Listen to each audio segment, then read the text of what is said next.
Zdravo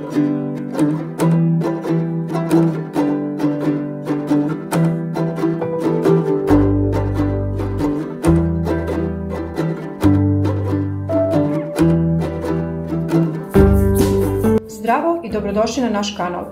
Danas ćemo vam praviti krokete od krumpira, šunke i mladog luka. Uživajte! Iseckajte krompir na kocke. Ne mora nešto sitno, pošto i onako ide na kuvanje.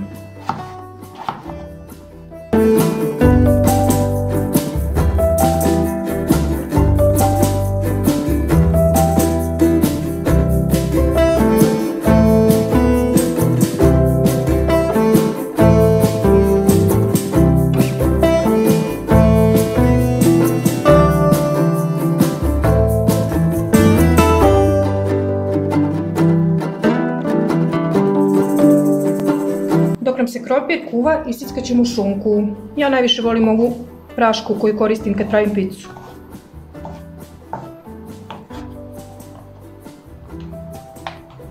Nju iseckati na male kockice.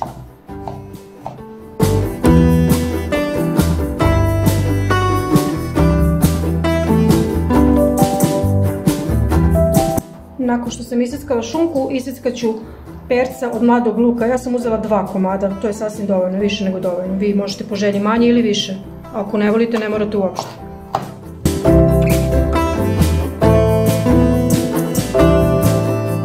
Možete i perca od belog luka i to je isto lepo, aromatično.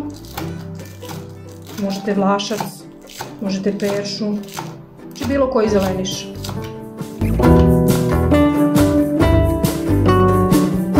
Nakon što se krompir skuvao, izgnječit ćemo ga sa gnječilicom za krompir pire.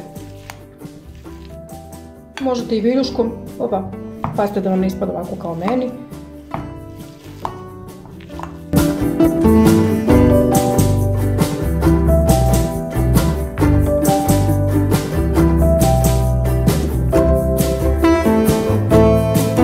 Nakon što smo izgnječili krompir, dodat ćemo jednu kaščicu soli, možete i više ili manje, zavisi od ukusa. Dodat ćemo seckanu šunku i luk, pa ćemo to malo promešati.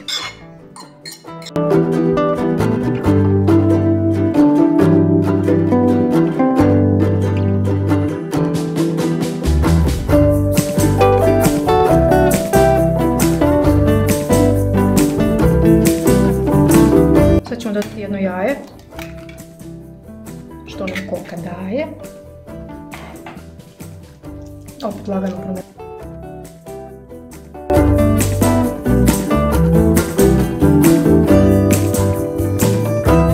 I na kraju ćemo dodati 3 kašike kukuruznog brašna.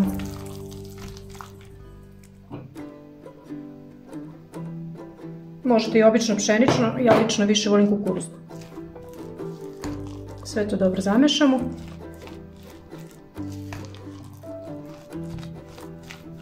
I spremimo za prženje.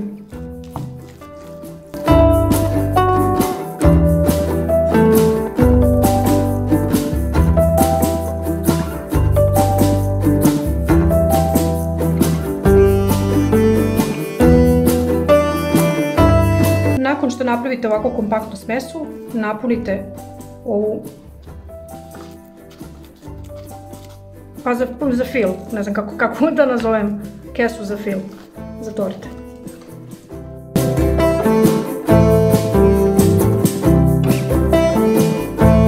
Nemate ovaj kolačarski pribor, onda možete najobičniju kesu za zamrzivač da napunite i da odsečete makazama ćošak. Tako, sad smo napunili, sad će to da ide na prženje. Kad se bude ulje dobro zagrelo, onda ćete stisnuti da izađe smesa koju ćete potom odvajati makazama.